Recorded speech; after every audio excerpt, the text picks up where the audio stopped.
हमने लंबे समय तक हमारी एक डिप्लोमेसी सिर्फ ये थी कि हमको पाकिस्तान को यूएन या अलग मंचों पर उसको आतंकवादी देश घोषित करना है जो आतंकवादी सरजमी पर आतंकवादियों को देता है। वो तो चैप्टर ही गायब हो गया है। मतलब the fact of the matter is sir, कहाँ कब हमने 22 अप्रैल को जो हुआ 2025 में, तब से लेकर और उससे बहुत पहले से भी हम सर अब एक सुनिएगा, तो हमने हर जगह जाकर उस वक्त हमारी डिप्लोमेसी ही एक चीज पर थी कि हम कैसे एक तो यूएन सीट ले सिक्योरिटी काउंसिल में और दूसरा हम पाकिस्तान को अलग थलग कर दें। The chapter is over. America, so called our friend, who wants to have a deal, who wants to share energy with us, who wants to do every little big thing with us, वो अब कभी कहते हैं कि मेरे यहाँ आ जाओ खाना खाने, कभी कहते हो यार चाइना से बात करके आना जरा। द इन्वॉल्वमेंट कि पाकिस्तान आज पाकिस्तान के लिए बड़ी मुसीबत की बात है वो अकॉर्ड में आए ना आए, लेकिन ट्रंप की बात मना नहीं कर सकते। तो आपको नहीं लगता इन सारी डिप्लोमेसी में इंपॉर्टेंट चीजें बैक सीट पर चली गई हैं? देखिए अदिति जी, पहले तो डिप्लोमेसी में ना कोई परमानेंट फ्रेंड होता है ना कोई परमानेंट नो।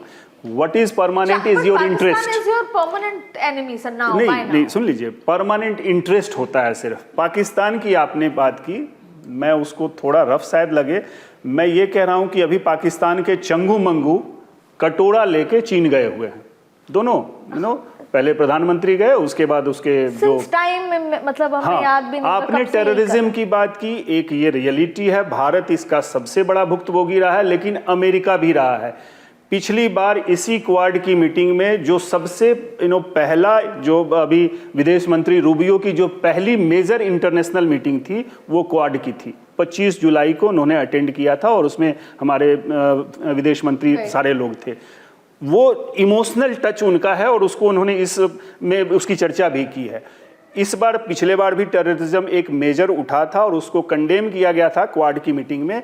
आज भी ज्वाइंट स्टेटमेंट में टेररिज्म फिगर हुआ है, हमारे विदेश मंत्री ने उसको उठाया और उस पर आम सहमति बनी। अजय साहब, अब आगे क्या आपको गारंटी है कि पाकिस्तान अब कोई अगला अगर अटैक होता है खुदा ना खास्ता तो जमीन उस सरजमी से नहीं होगा? लेकिन इसका और अगर होगा तो अमेरिका उसको कंडेम से आगे बढ़कर कुछ करेगा? यस, यही दुर्भाग्य है कि अमेरिका की जो डबल स्टैंडर्ड है वो यहाँ पे। तो यानी सर हर तरह का, चाहे क्वाड हो, चाहे तमाम तरीके की ब्रिक्स हो, ये सब सिर्फ यूएन की तरह बन के रह गए। परमाणु हथियार के मुद्दे में ये टेररिज्म ही नहीं, कई अन्य मुद्दों में ये हुआ है कि अमेरिका की डबल स्टैंडर्ड की वजह से, उसकी दोमुहा चरित्र मैं कहूंगा, उसकी वजह से दुनिया सफर की है। सर दोमुहा चरित्र है, उससे हमारे को क्या फायदा या मतलब हमारे को तो नुकसान नहीं है। जब चाहे वो टैरिफ लगा देंगे, जब चाहे वो अब अगली बार अगर भगवान अगर एक देश दुनिया के किसी भी कोने में अटैक होता है तो कौन क्या कर लेगा? सिर्फ कंडोलेंसेस आएंगे सर? नहीं, मैं देखिए यहाँ थोड़ा सा मैं डिफर करूंगा अदिति जी। आप देखिए अभी भी डेमोक्रेसी, ये चार जो क्वाड के हैं ये चारों दुनिया के सबसे बड़े डेमोक्रेटिक कंट्री हैं। आप चाइना से एक्सपेक्ट करेंगे क्या? नहीं कर सकते। आप अमेरिका से थोड़ी उम्मीद कर सकते हैं, सुनने की भी, समझने की भी और शायद करने की भी। तभी ये रिलेशन जो एक है, म्यूचुअल अंडरस्टैंडिंग भी है। देखिए इंटरेस्ट तो हमने कहा डिप्लोमेसी में तो इंटरेस्ट सबसे बड़ी चीज होती है। तो सर मेरा सवाल ही बेमाना है, जब बच्चियों के स्कूल पे अमेरिका जैसे कंट्री ने अटैक कर दिया तो और उसके बाद कुछ भी नहीं हुआ उस तरीके से, वॉर और चलती रही, तो उसके बाद हम इस तरह की बातें करें, उम्मीद करें, आई थिंक ये भी बेमानी होगी। सर फाइनल राउंड है, आपको क्या लगता है ये डील हम कहाँ तक पहुँचेंगे? क्योंकि उससे सीधा सीधा इम्पैक्ट हम पे, भारत पे तो पड़ ही रहा है। हम दूसरे दुनिया की तो बात छोड़ देते हैं, हमारा तेल आना शुरू हो जाएगा, हमारा स्ट्रेट ऑफ हॉर्मुज़ हमारे लिए खुल जाएगा। जैसे आपने अजमेर में जो बकरा मंडी है उस पर क्या इम्पैक्ट आ रहा है? इसके अलावा जो हमारे मैं जयपुर से आती हूँ, हमारे मोहाना मंडी में आम हैं, तो जो वहाँ का जो भी आम है, फल सब्जी हैं, वो सड़ गए, मतलब 1000 किलो सड़ गए क्योंकि वो जा नहीं पा रहे हैं। और वहाँ पे लोग ये डिसाइड नहीं कर पा रहे कि इनको जयपुर या आसपास के इलाकों के लोगों को बेच दिया जाए क्योंकि वो सस्ते दाम में नहीं, हाई क्वालिटी प्रोडक्ट है जो सड़ के चला गया। तो ऐसे पूरे देश भर में कुछ ना कुछ हो रहा है। तो कहाँ है सर, हमारे लिए तो सीधा इम्पैक्ट है। क्या ये जो अभी तो बातें चल रही हैं ये कागज़ पे लिखित में आएंगी, सिग्नेचर होंगी? देखिए, मार्को रूबियो जब भारत में आए थे तो उनका उद्देश्य बहुत क्लियर था। एक तो है कि वह भारत को कच्चा तेल बेचना चाहते हैं, गैस भेजना चाहते हैं। बाकी सब चीज़ें छोटी हैं। भारत आम नहीं बेच पा रहा, आपने कहा अब भारत में पेट्रोल डीजल की कीमत 8 रुपए बढ़ गई हाँ, है। हमारा सामान नहीं जा पा रहा अमेरिका है। चिंता नहीं कर 500 मिलियन डॉलर की बात Exactly. कर गए हैं, हाँ। 20 बिलियन डॉलर इंडिया की कंपनीज ने इन्वेस्ट किया। हाँ। वो तो लेने की बात करें, देने की तो बात ही नहीं हो रही नहीं है। कर रहे हैं। अभी उनको देखिए, उनका single point brief Donald Trump का मार्को रूबियो को यही था कि कच्चा तेल भारत भविष्य में आस्ते आस्ते रशिया से लेना कम करे, भारत रशिया से थोड़ा दूर आ जाए। इस मामले में भारत भविष्य में कच्चा तेल अमेरिका से ले। अमेरिका के पास सरप्लस कच्चा तेल है, वो पिछले 10-5 साल में वो शेल गैस बनाने लगे हैं। शेल गैस ये अपने पेट्रोल डीजल या हाइड्रोकार्बन नहीं होता है, जमीन के बहुत नीचे पत्थरों के अंदर गैस। फिर के हम वापस अमेरिका पे ही तो डिपेंडेंट हो रहे हैं। हाँ, तो हमने तो कोशिश की थी ना, ब्रिक्स हम दूसरे 40 देशों पे डिपेंड करेंगे। देखो अदिति, डाइवर्सिफाई।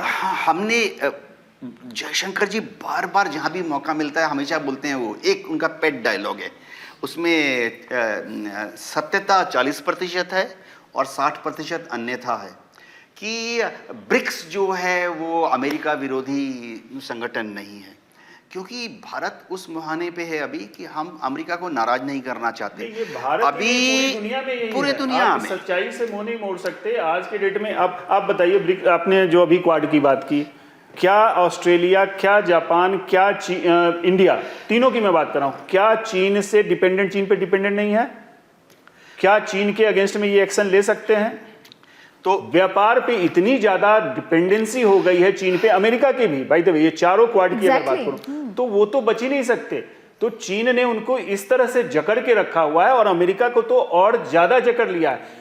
लेकिन जब तक डॉलर का प्रभुत्व बना रहेगा, और फिलहाल वो है, और ये एक जो लड़ाई चल रही है इसमें कहीं ना कहीं अमेरिका का गेम प्लान डी डॉलराइजेशन को रोकना भी है।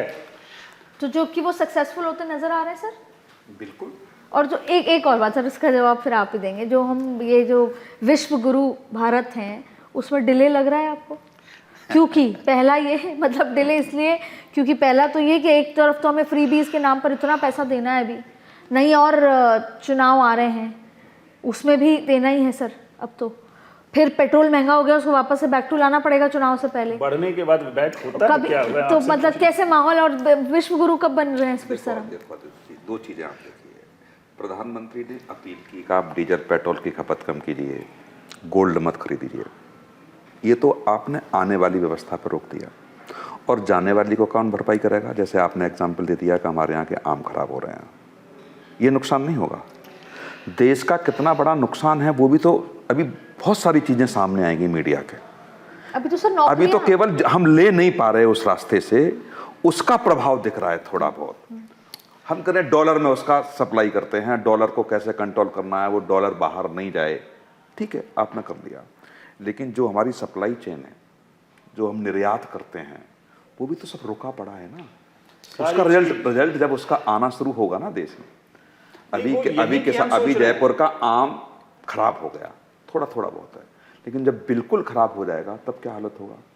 कम से कम नहीं है 2-3 साल उन किसानों को उभरने में लगेंगे। इससे बड़ी बात है कि हम जो ऑर्गेनिक की बात कर रहे हैं, पेस्टिसाइड, ऑर्गेनिक तो खेती उगी नहीं रही है ही नहीं, हमारी जमीन हमारे फाइनेंस मिनिस्टर ने क्या कहा है? 3F की बात की है, फ्यूल, फर्टिलाइजर, फॉरेक्स।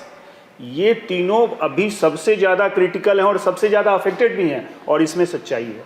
आप तीनों को, फ्यूल आप देख लीजिए एनर्जी क्राइसिस क्या है, फॉरेक्स हमारा घटता ही जा रहा है, रिजर्व अभी हमारा घट रहा है, और जिस तरह से हम तेल पे ज़्यादा से डॉलर की कीमत बढ़ गई, हमें ज़्यादा पे करना पड़ रहा है, सोना हम खरीदते हैं उसमें भी हम डॉलर देते हैं, हर जगह तो एक फॉरेक्स रिजर्व जो हमारा है वो भी घटता जा रहा है। तीसरा फर्टिलाइजर, जिस पे पूरे किसान ही हमारी डिपेंडेंट है, फर्टिलाइजर तो आना कम हो गया, बहुत ज़्यादा कम हो गया है, नफ्ता का आना कम हो गया है, यूक्रेन से पहले आता था वो भी ठप है, ये भी ठप है। तो हमारी जो किसानी है जो बहुत ज़्यादा इम्पैक्ट होगी अगर ये नहीं ठीक हुआ। तो अभी तो हमारा सीजन शुरू होने वाला फसल का, अभी तो यूरोप में ऐसा चल रहा है, अफ्रीका में चल रहा है, वहाँ ऑलरेडी इसका इम्पैक्ट शुरू हो गया, कल को इंडिया में भी निश्चित रूप से ये बहुत आप दोनों ने तो कह दिया कि हमारे देश में बुरे दिन शुरू होने वाले हैं। ये बुरे दिन नहीं, दो चीजें बहुत बुरे। मैं एक चीज में और बता दूँ आपके चैनल के माध्यम से कहूँ तो दूसरा पहलू देखो तो अच्छा भी हो रहा है।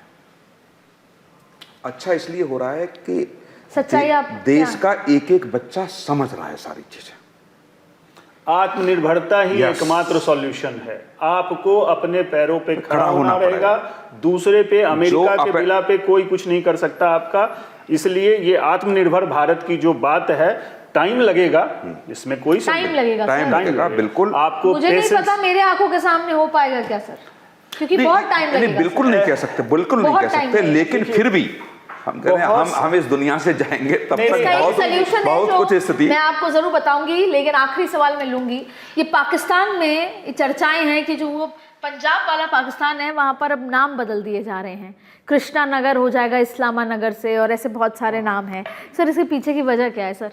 लोग बड़ा रोचक होकर उसको देख रहे हैं, वजह जानना चाहते हैं। काफ़ी सारी छोटी छोटी रीज़न है। एक तो इसका करने के बाद भारत के जो सिख भाई हैं वो प्रसन्न नहीं, why do they want to go back to that era? और जब पुराने दूसरी नाम को बात है क्यों कि लेकर वो आ रहे हैं सर? अंतर्राष्ट्रीय जो समुदाय हैं, कल्चरल फाउंडेशंस हैं विदेशों में, यूरोप में, नॉर्वे, स्वीडन, डेनमार्क, उनको भी दिखाना चाहते हैं कि देखिए हम जो हैं भारत के जो माइनॉरिटीज़ हैं उनको रेस्पेक्टफुली जिंदा रखने की कोशिश कर रहे हैं, उनकी धरोहर को बचाए हुए हैं। उनकी नहीं, कहीं ना तो कहीं शेयर्ड वैल्यूज है हमारा, हाँ, हाँ। शेयर्ड कल्चर है हमारा, उससे नकार नहीं सकते आप। सर हमने कब का शेयर्ड सेंटिमेंट को तो नकार दिया है, वैल्यूज को रखें। आज देखिए क्या हो रहा है, कश्मीर ने पीओके जिसको हम कहते हैं, पाक ऑक्यूपाइड कश्मीर, क्यों उसके लोग आना चाहते हैं, क्यों बलूचिस्तान के लोग भारत से जुड़ना चाहते हैं, भारत में आना चाहते हैं, क्यों आप पख्तूनवा की बात कीजिए, पख्तूनिस्तान जिसको कहा जाता है, क्यों पठान हमारे से जुड़ना चाहते हैं, क्यों अफगानिस्तान इंडिया से जुड़ना चाहते हैं? कहीं ना कहीं वो जो हमारा डीएनए है वो एक है, और किसी ना किसी मुकाम पे वो रियलाइजेशन होगा। अखंड भारत का जो सपना है वो हो ना हो, वो अपनी जगह है उसका, लेकिन एक जो डीएनए है, एक जो हम कहते हैं ना कि हमारी संस्कृति है, सिंदूर की हमने बात की, आज इस सिंदूर की दुनिया बात कर रहा है, और उसकी इंपॉर्टेंस, उसकी वैल्यूज पूरी दुनिया में उसकी बात हो रही है। तो हमने अपने एक उसका ऑपरेशन सिंदूर तो चलो एक प्रोजेक्ट था, लेकिन उसके नामकरण से कितना इंपॉर्टेंस उसका और सिग्निफिकेंस है कि एक पूरी संस्कृति को हमने विदेशों में और पूरे विश्व में फैलाया, और वो दिखाता है कि कितना प्रचुर है हमारा